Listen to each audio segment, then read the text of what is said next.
Спасибо, благодарю вас. Хорошо.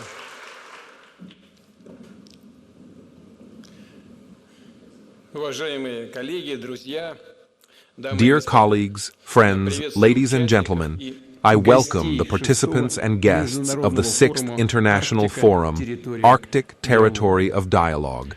It is being hosted for the first time by Murmansk, the capital of the Russian Arctic, a hero city that is developing dynamically today. Like our other northern cities, the federal facility launches projects that are significant for the entire country. Russia is the largest Arctic power. We have advocated and continue to advocate for equal cooperation in the region, including scientific research, protection of biodiversity, climate issues, emergency response, and, of course, economic and industrial development of the Arctic. Moreover, we are ready to work together not only with the Arctic states, but with all those who, like us, share responsibility for a stable, sustainable future for the planet, and are capable of making balanced decisions for decades to come. Unfortunately, international cooperation in the northern latitudes is currently going through hard times.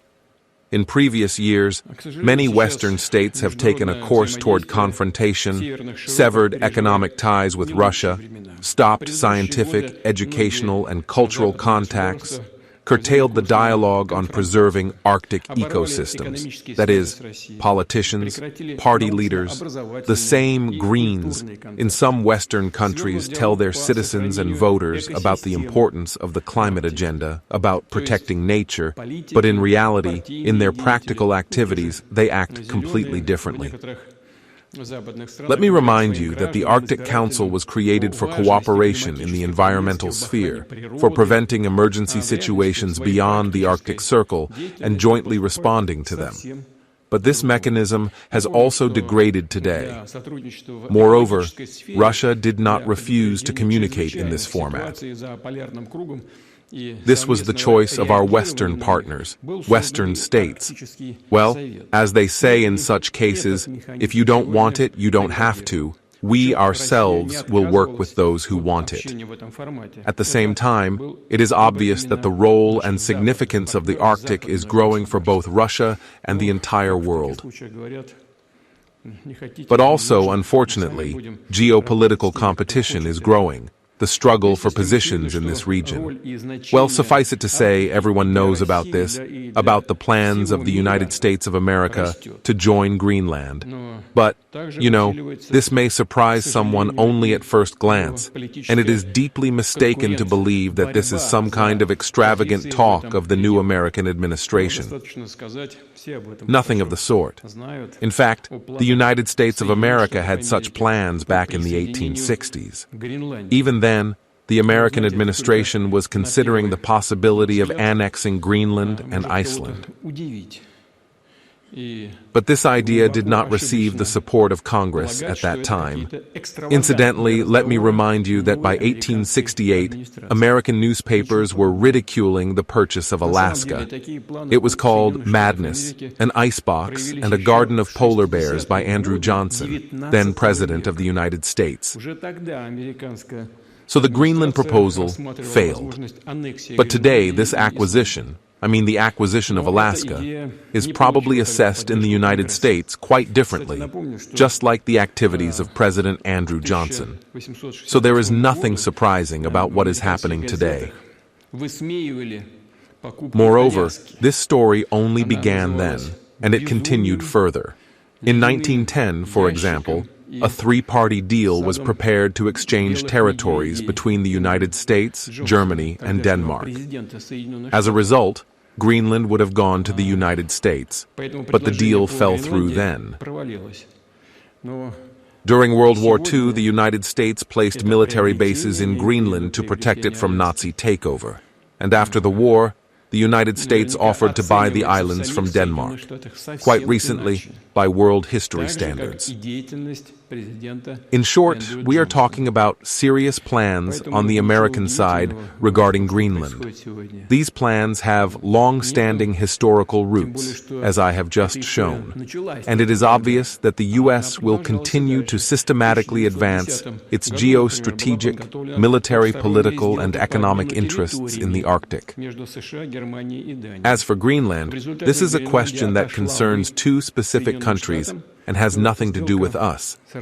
But at the same time, of course, we are only concerned about the fact that NATO countries as a whole are increasingly designating the far north as a staging area for possible conflicts, practicing the use of troops in these conditions, including with their new recruits, Finland and Sweden, with whom, by the way, we have had no problems at all until recently.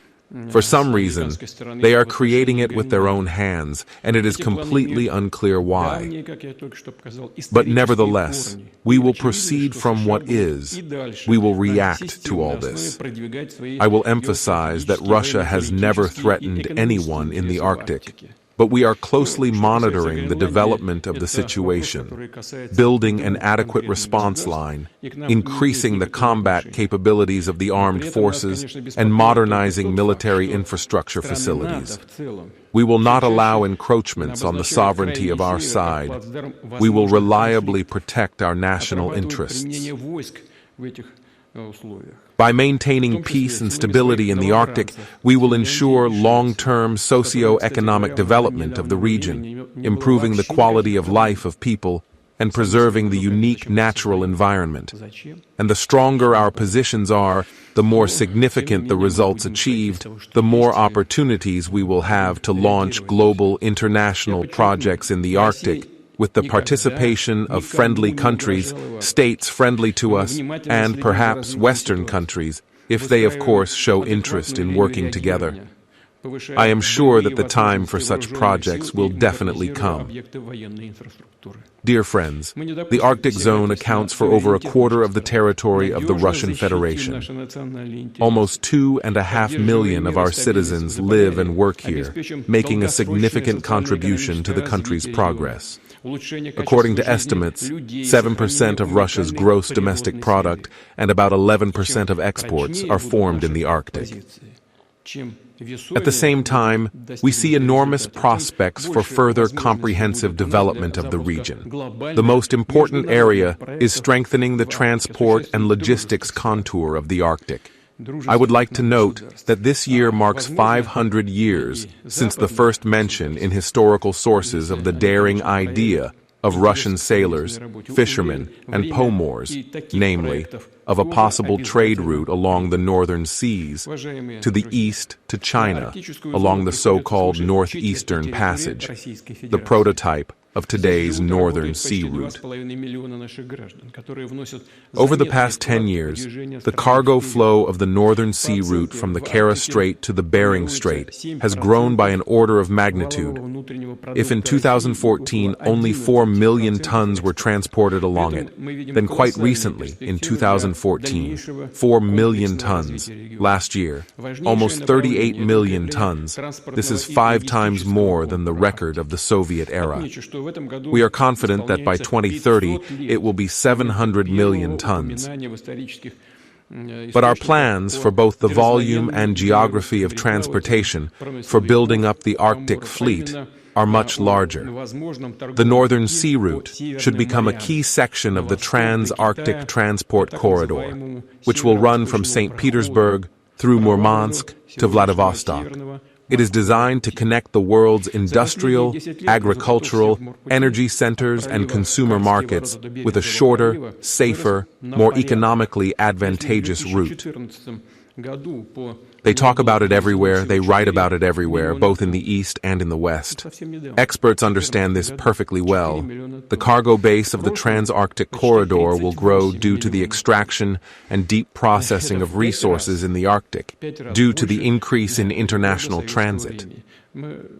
And what I would like to emphasize is the connection of the Trans-Arctic Corridor with our internal railway network from the northwest to the far east, to BAM and the Trans-Siberian Railway.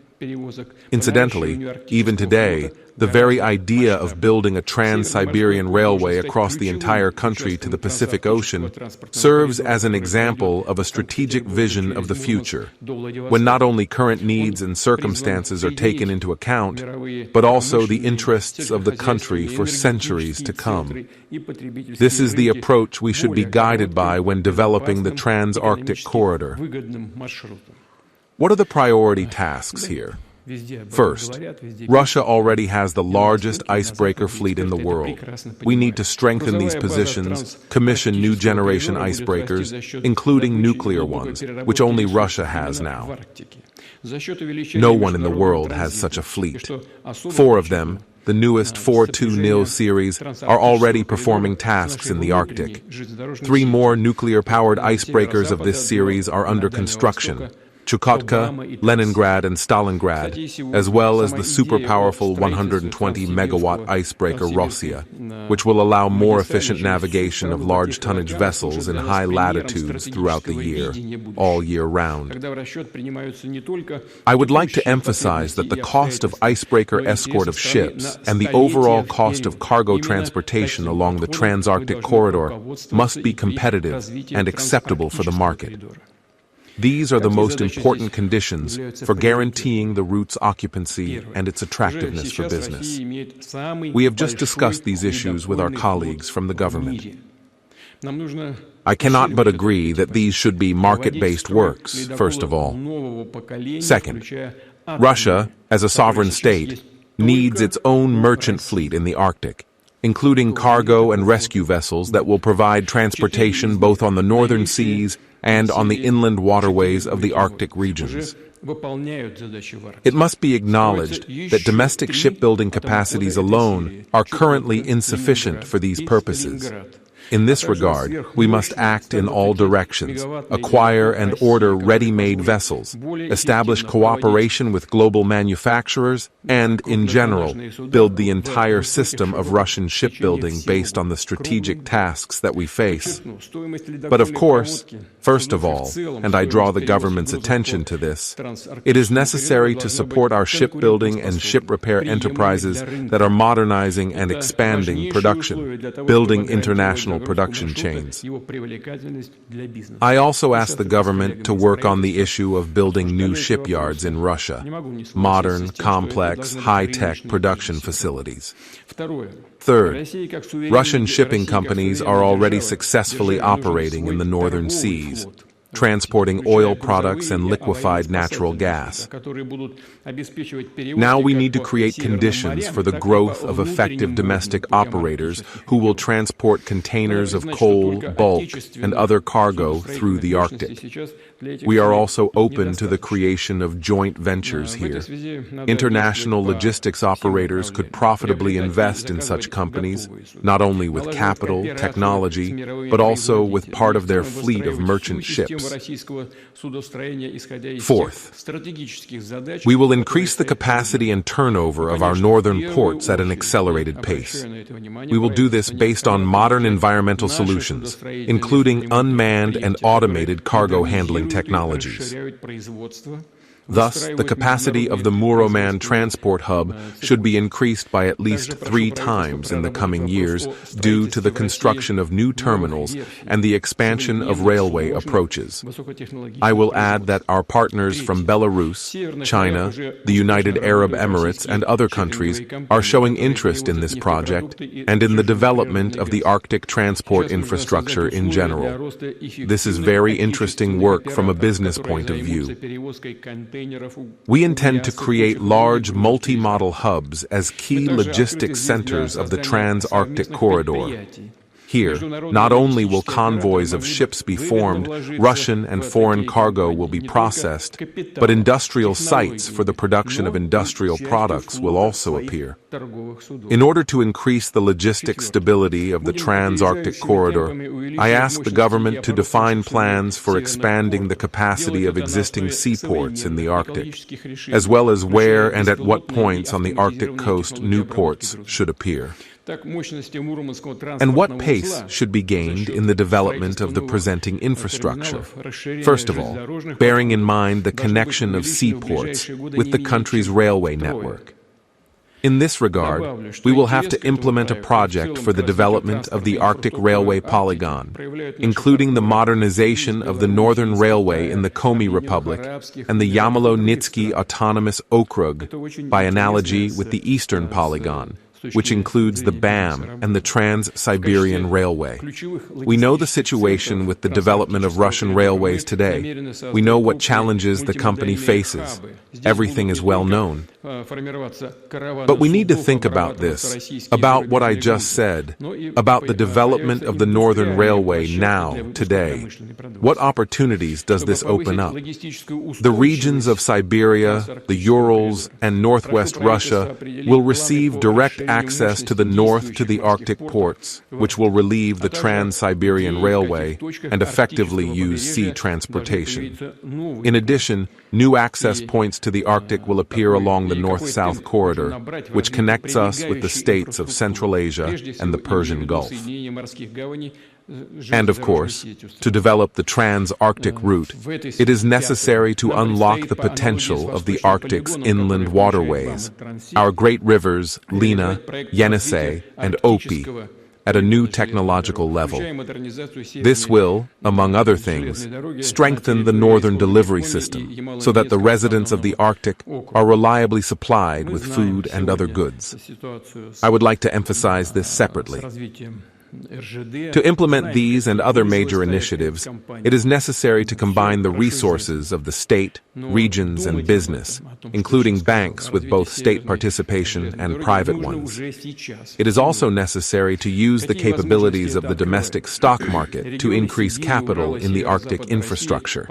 Yes, infrastructure projects are complex, expensive, and have a long payback period, but they are the ones that ensure Russia's true transport sovereignty at a new level. And I am sure that if our foreign partners come to these projects, this will guarantee them investments for the long term and with a good return. Therefore, all these projects cannot be put off for a while. They need to be launched and implemented now, as quickly as possible. Of course, it is important to show flexible approaches here, to interest both Russian and foreign investors. In this regard, I propose to think about creating a special project office under the auspices of our leading development institute VEB, which will be engaged in supporting transport, logistics, infrastructure projects in the Arctic, as well as urban development projects in the region. It will become the structure where a potential investor can directly contact and receive the necessary support. I ask the government to prepare a proposal on this matter. In addition, I instruct the government, with the participation of Rosatom, VEB, and the relevant commission of the State Council, to approve the financial, economic, and organizational model for the development of the Arctic Transport Corridor by August 1st of this year. Dear colleagues, today oil and gas, metal, and other mineral deposits are being developed in the Russian Arctic. We will continue large-scale geological exploration here, primarily within the framework of the federal project Geology of the Revival of Legends. At the same time, the task is to open enterprises with deep processing of raw materials in the Arctic regions on a powerful resource base, preserving the unique nature of the Arctic, to create production with high added value in oil and gas chemistry, in the field of rare earth metals, in other industries related to mechanical engineering, the production of complex equipment, and industrial equipment. As an example, I will cite the Center for the Construction of Large-Tongue Marine Structures in Belokamennoye, where localization of technologies for liquefying natural gas is underway. The most modern and our own developments in this area are being applied. I would like to draw the attention of my colleagues from the government and regions. It is necessary not only to propose, but also to effectively fine-tune the instruments of support for investment business activity in the Arctic, including tax incentives, administrative preferences, infrastructure preparation of land plots, and so on. In particular, I remind my colleagues of the need to strictly replenish the plans for gasification of the Murmansk region. It must be carried out before 2030. I emphasize that this task is not being removed. And of course, we need to develop such a promising direction as tourism.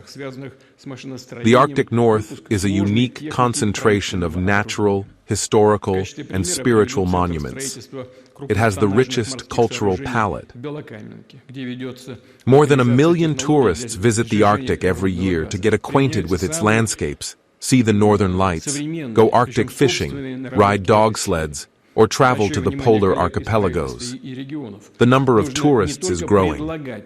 Accordingly, new projects are appearing in this area, such as the Arctic Tourism Center, with a ski resort in the Yamalo-Nenets Autonomous Okrug, or the Aqua Thermal Resort, and all-season hotel complex in Karelia.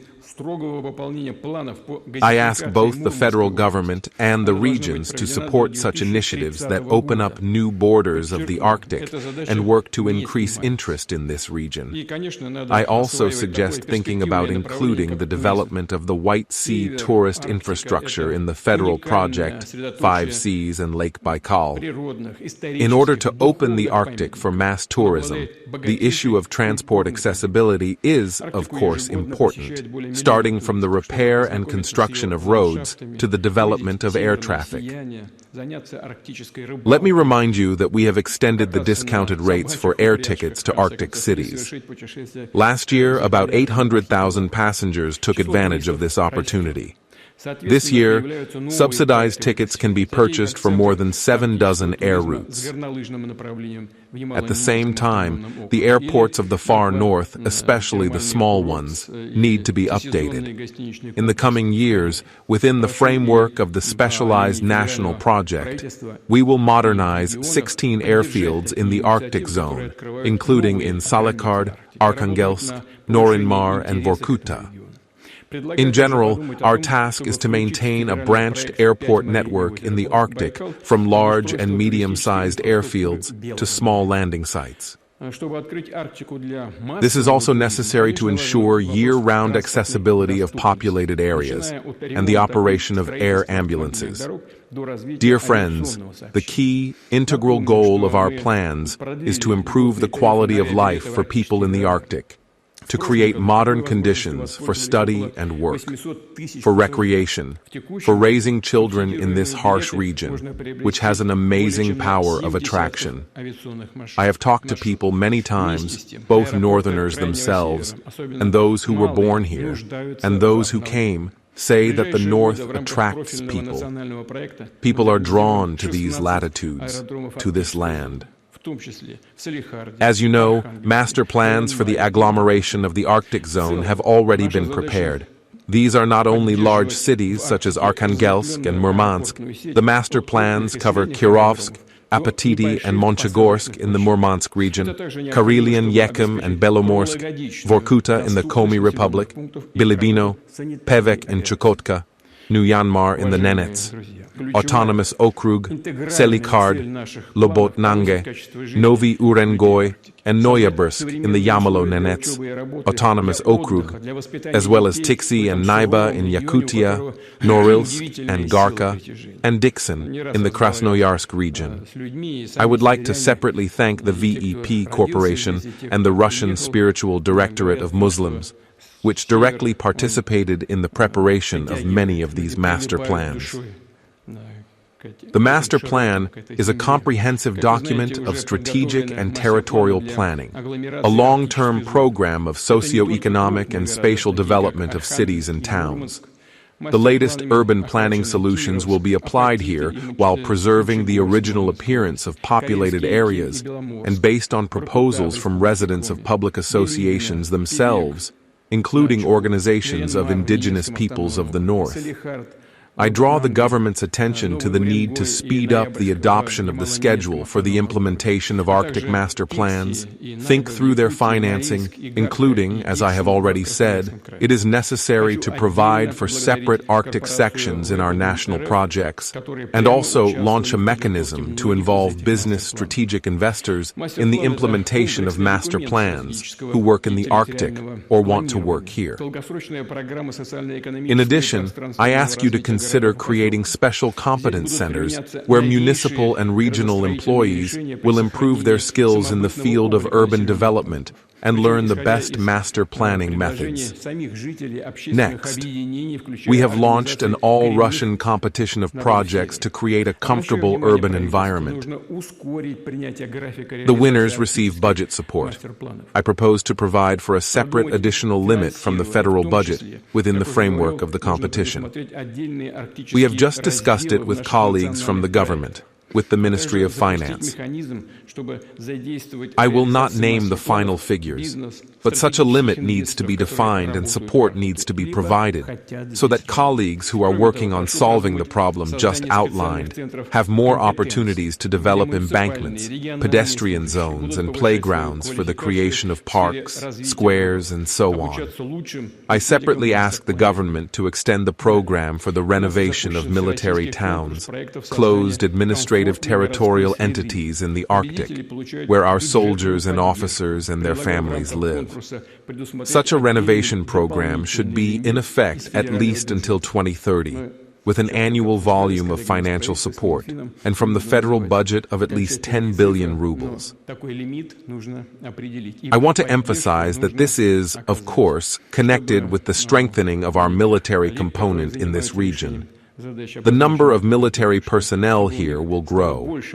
One of the tasks of the master plans and the renovation program is to determine where new production facilities and jobs will appear, including those tied to the Arctic corridor, where schools and kindergartens, clinics and hospitals, roads, and all these will be built, where residential buildings will be erected.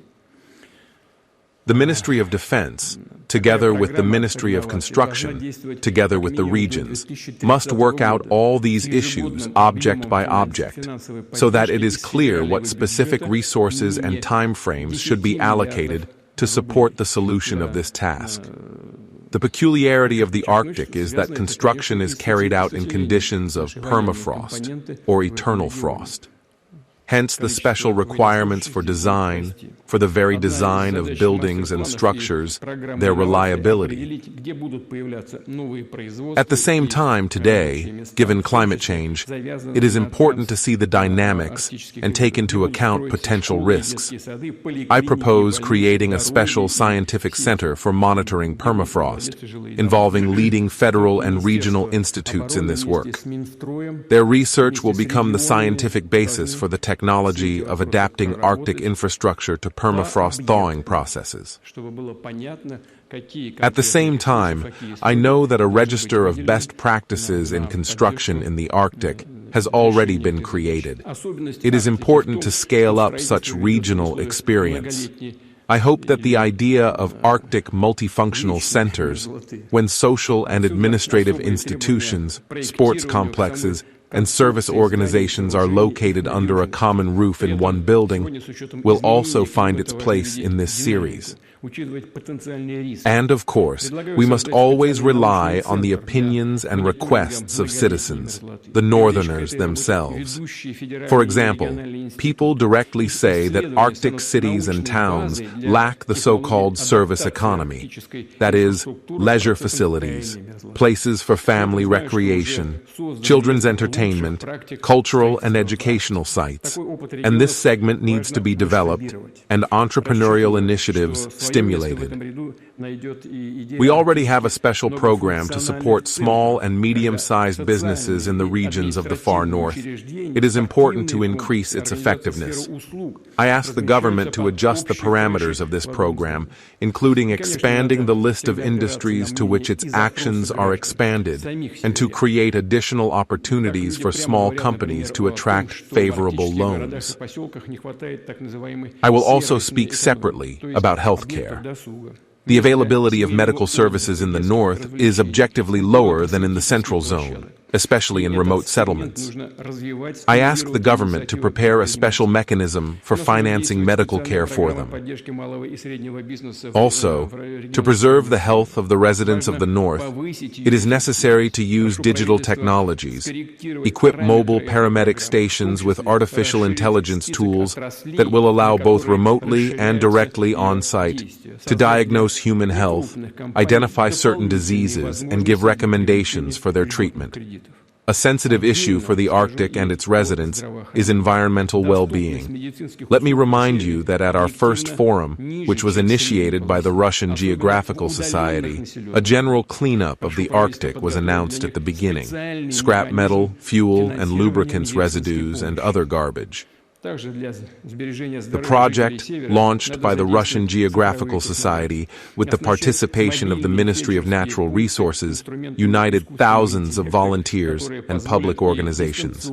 And we will definitely continue this work, provide comprehensive environmental protection of the Arctic zone of Russia, including solving such an acute problem as clearing the water area from sunken ships.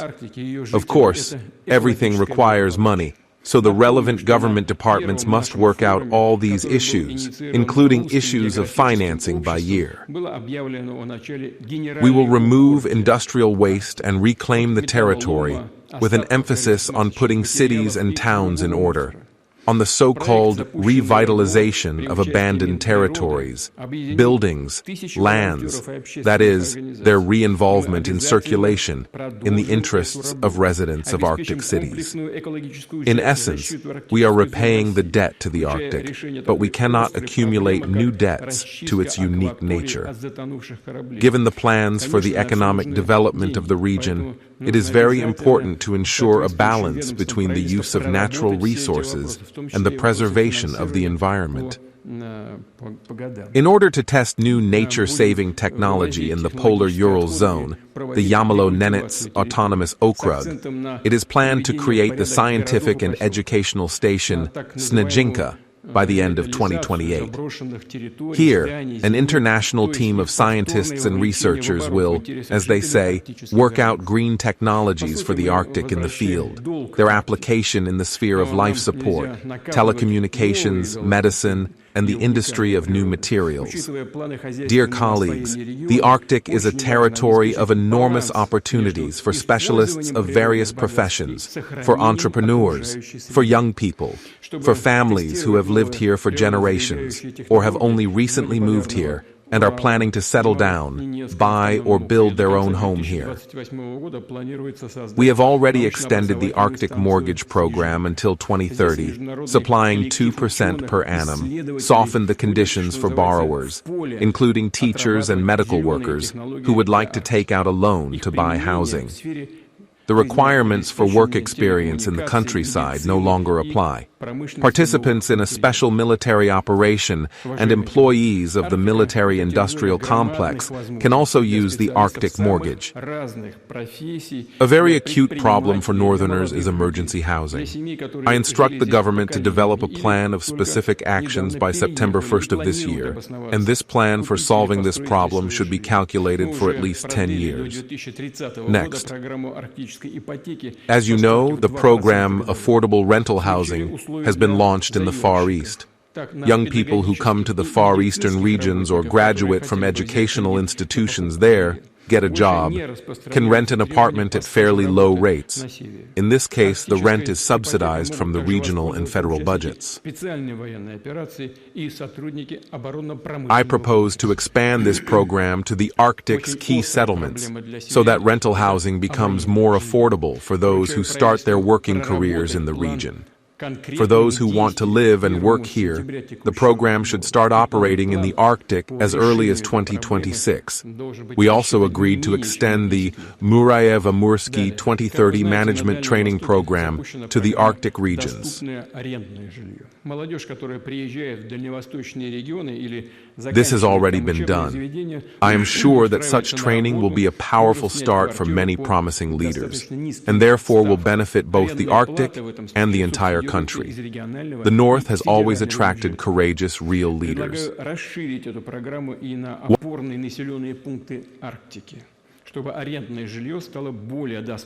One of such enthusiasts is the outstanding researcher, polar explorer, and scientist Artur Nikolaevich Cherengarov. I propose to establish special grants in his memory and target them at supporting youth initiatives within the framework of environmental, educational, and scientific projects in the Arctic. Учеба станет мощным стартом для многих перспективных руководителей, а значит, принесет пользу и Арктике, и всей стране. Еще, Север всегда притягивал к себе смелых, настоящих лидеров. Один из таких подвижников, выдающийся исследователь, полярник, ученый Артур Николаевич Черенгаров. Предлагаю в его память учредить специальные гранты и нацелить их на поддержку молодежных инициатив в рамках экологических, просветительских, научных проектов в Арктике.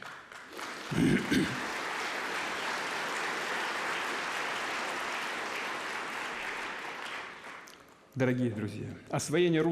friends, the development of the Russian North, overcoming the challenges of harsh nature, the state's entry into new promising frontiers, these tasks inspired many generations of our ancestors, sailors and Novgorod merchants of the Middle Ages, Arctic pioneers of the 16th to 17th centuries, industrialists of the 18th, 19th centuries, scientists, polar explorers, engineers, workers of the Soviet Union, teams of companies in modern Russia, which launched large Arctic projects in the early 2000s.